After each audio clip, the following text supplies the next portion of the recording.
Sri Ram, Jai Ram, Jai Jai Ram Om. Sri Ram, Jai Ram, Jai Jai Ram Om.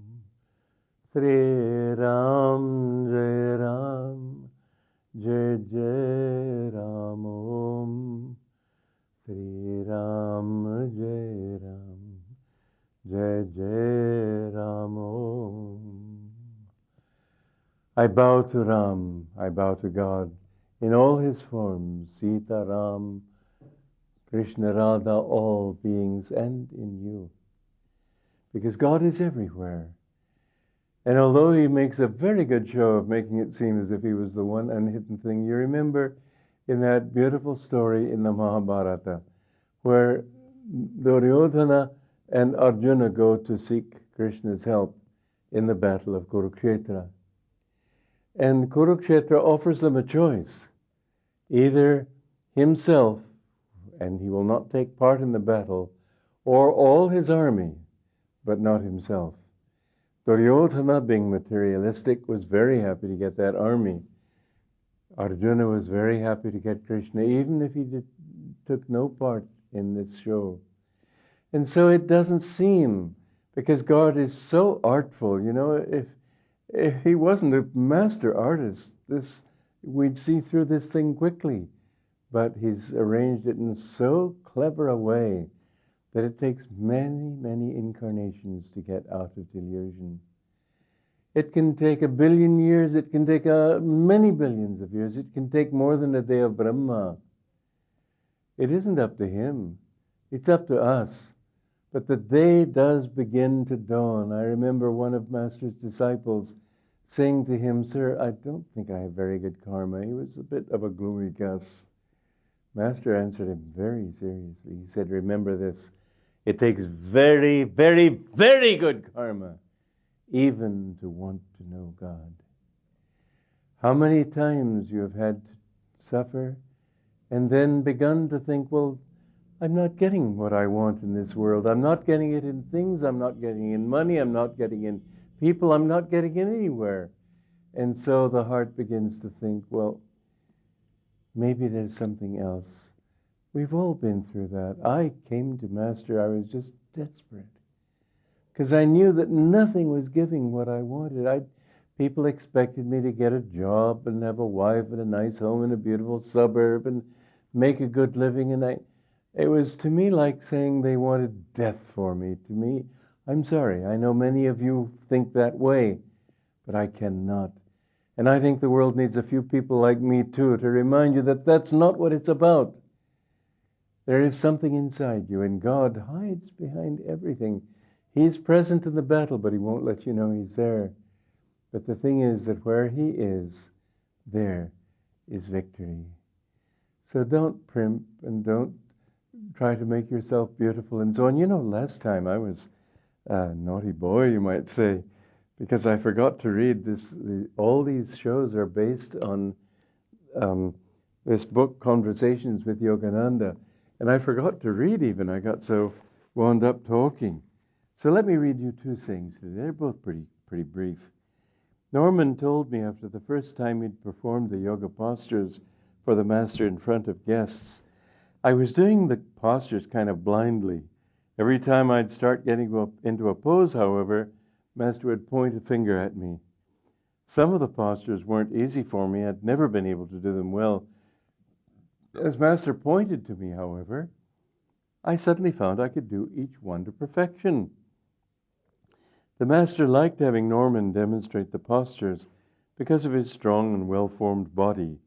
He wanted to correct a widespread impression people had of yogis that they are thin and emaciated. Well, Norman didn't stay, and there was a time when there was a group of us performing these postures for Master, and I'd never been very physically oriented. I was good at sports, and I was a fast runner, and I can't say that I was no good, but I really was not a shining star. And I have to say that in the postures, many of them I couldn't do at all. Suddenly in that group, in the Master's presence, I found I could do them all perfectly. I was amazed. And from then on, in fact, people always chose me to demonstrate the postures. And when Master had guests, he would have me serve them lunch and then ask me to do the postures for them. And this again shows you the kind of power that a guru has. He can do anything. He doesn't always do it, but he is the more overt expression of God who can do anything. A master can do anything because he's one with God. And you will see that once you've reached that stage where you know that you want God badly enough that you don't want to just read about him, you just don't want to just go to satsangs and read nice books and think about him and have pious and sentimental thoughts, but you really want God, he will draw you to a guru. He will draw you to a true path. And once you're on that path, you will be amazed how what a different world is opened up before you. I remember before I met my guru, I lived in America, of course, but I just didn't know that Americans had any spirituality in them at all. You know, my guru's Autobiography of a Yogi is dedicated to Luther Burbank, an American saint. I saw his picture, I thought, what a beautiful picture. I was so attracted to him, and until I saw that dedication, I thought, there can't be any American saints. And so I didn't buy that book. I bought the Bhagavad Gita. That's how new I was. I didn't know anything. Then he brought me to him, and I'm not going to tell that story again. But after I came to him, I found devotees everywhere. And in fact, in 1960, I had to come back to America for a visit.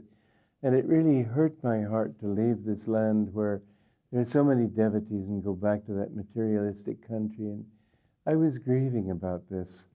And Divine Mother sent me a devotee from Oakland, California. She was so sweet and so loving of God and just altogether different from the average American you meet. I know we went to visit Tara Gandhi and she was amazed. She said, "But you don't seem like Americans." Well, we're not. We're disciples of a great yogi, a great Indian yogi. But beyond that, there are many Americans who have love for God. This is the basis of America. This is why America was founded, so that people could find freedom to worship God in the way they wanted to. A friend from South America told me that this is why your country has flourished. He said, in our country they came seeking gold, and even now, after centuries, they still are in chaos and can't get it together. So, yes, it's a very spiritual country, but I didn't get to see any of that as long as I wasn't being on the spiritual path, as long as I didn't seek God. Once I knew that, once I sought my guru, I suddenly found that there are many, many real devotees in America. I have to say that next to India, I love to be in America because of this type of people. Italy also, wonderful country, so much natural devotion. But I have to say that of all countries, India is my home. Don't forget your destiny. Don't forget your heritage. Yes, you can be wealthy. Yes, you can learn what America can give you, but don't learn the wrong things. America can teach you how to become rich. Is that what you really want? This ground, you're born in this incarnation, in this land. Who knows how many other countries you will have to roam through. Take advantage of having a human body in this country. As my guru, when he wrote a poem about India, he ended it, "I am hallowed. This body touched that sod." And with those words, he left his body. And so it is, don't think in outward terms. There's another saying, which I was going to read today, and then I remembered that I'd forgotten to read the other one yesterday. To the nuns he once said, "Ladies, don't devote too much time to dressing or caring for your appearance, lest you fall into temptation." He didn't mean they should be indifferent to the normal standards of neatness and good taste, but only that they should not be over-solicitous in these matters. Well, you see the front page of the Times of India, second section. Always, it gets out to be almost irritating. You see these two chicks two young women posed in a certain way. What does it all mean? This beauty is going to be such a short thing. You're not going to have that body all the time, and you've been all sorts of things. That's not you. You've been a crab. You've been you've been everything. It takes 5 to 8 million lives, the Shastras say, to reach the human level. This wandering, why go on? Why go on wandering in delusion when you know that you will, or you'd better learn it sooner or later, you will never find what you want. And people usually say, well, just a little bit longer. That little bit longer can be incarnations. You can die like that. And then where will you be? Starting all over. All those years of being a baby and hardly being able to get yourself together. Finally you learn to run without falling over. Then you get your emotions somewhat controlled so you're not just a seething mess of them. Then you get your willpower somewhat under control and your intellect somewhat under control. And finally you reach what they call adulthood. And so many people who are adults are really still stupid. You have to call them that. There's no other word for it because they're faced with reality and they can't see it. Yes, they can make a lot of money. There are a lot of intelligent idiots in this world. But how many are wise? To be wise means to know who you are. And to be wise means to listen to wisdom in other people. Means to be open-minded. When other people listen to even children, sometimes they say things that you need to hear. God will use anybody to enlighten you, to lead you on the right path, to tell you and direct you in the direction you're supposed to go if you think of Him first. And don't say, well, I know, I'm cleverer than other people. Oh, I've been through that, and I've just realized it's just such a barren life that way. How sweet life is when you know that wisdom means to love God. Wisdom doesn't mean to be able to quote lots of things. Yes, I can quote lots of things. What good does that do? To love God is what life is all about. Don't try to live beautifully, but live sensibly. I don't notice things very much. I know I was in a little satsang with about 8 people, maybe just 8 people. And some of the people afterwards were talking about this woman who was sitting right in front of me, dressed in sackcloth. I didn't even notice. I do notice beauty. When people dress nicely, I appreciate it. I think that out of respect for other people, we should try to be presentable, dress nicely, have our hair combed. There was a man my guru met in Phoenix one time who was all disheveled and dirty, and my guru said, why don't you dress properly and keep your hair combed and look a little more normal? He said, I am a renunciate. He said, you're not a renunciate, you're attached all over to disorder. Be neat, be proper. Do what is done, but don't be attached to it. That's the whole thing. In the Bhagavad Gita, Krishna doesn't say give up things. He says give up attachment to things. The more, it doesn't mean that you mustn't have anything. It means you mustn't be attached to anything. This is the way to freedom. Otherwise, well, many people think of Indians as being spiritual because of all the poor peasants. That's not spirituality. Vivekananda said these people aren't sattvic, they're tamasic. They're lazy. Okay, not all of them. There are some wonderful people everywhere, and I've never met so many wonderful people as in India. But that doesn't blind me to the fact there are a lot of people who are not sattvic. They're just sort of hang-dog expression because they don't have any energy. The first thing you've got to do on the spiritual path is be energetic. And in that energy, do things right. Don't think that you're being a renunciate by keeping a lot of shabby things around you. You know, Swami Chidananda, the closest disciple of Swami Shivananda, came to visit us one time in America, and some of the members there were in the name of living for God and being not caring about worldly things. They were leaving tools around, and it was a limit to how much I could say, but I was really grateful to him for saying this. He said that when you have dirt and confusion around you, you attract lower beings.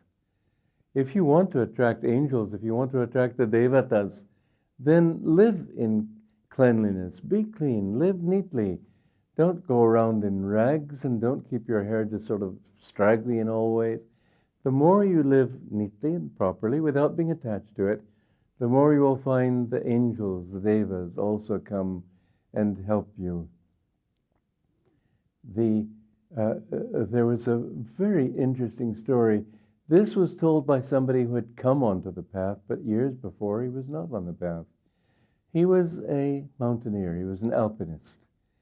And he told me of one time he made quite a few first ascensions. And there was this side of the mountain that nobody had ever climbed before, and he studied it and he thought, well, I think I could. He was courageous, perhaps a little too courageous, perhaps to the point of foolhardiness, but I don't know. At least anyway, he did climb this very sheer side. He reached a certain level, and there was a ridge, a ledge, and above that the mountain went out like that before he could come onto the top. From the top he could walk down easily, but this particular side was not possible. And he didn't know what to do. He didn't have any equipment to walk upside down. It's much more difficult to climb down a mountain than up it. He knew he would not be able to climb down. He tried several times. He would get up and he would just begin to get upside down and he'd fall. Do it again. He thought, well, I might as well die trying as simply die of starvation. And so knowing that there was no sense to it, but it was the only thing he could do, there's a lot of lesson in this. Because it was the only thing he could do, therefore, even though it made no sense and it did not seem at all commonsensical, still he tried. And he went up and fell, went up and fell. About the 24th or 5th time, all of a sudden, he said that a power pushed him against the mountain, held him this way, all the way up until he reached the top. And then he was able to walk down.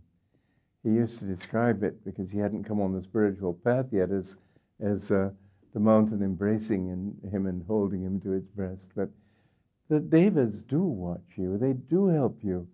Many stories have been told about angels and devas who helped people who were not necessarily on the spiritual path. But when they see courage, don't ever give up, because you're not alone.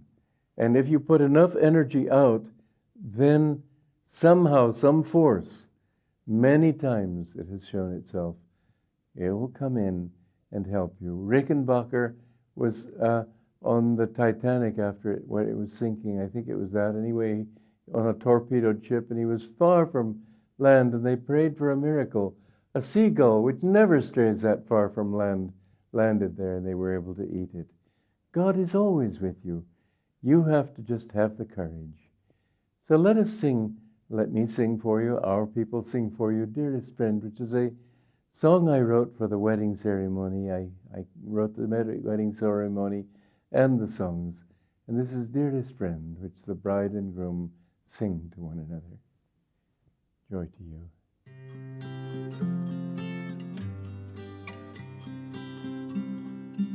Dearest friend, in the blend of your life's path with mine, I have found love is crowned with freedom's vine.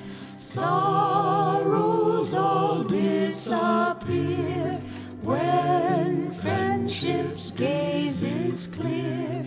May our sight shining light toward God incline. Dearest friend, in the blend of your life's path with mine, I have found love is crowned with freedom's vine. Sorrows all disappear when friendship's gaze is clear. May our sight shine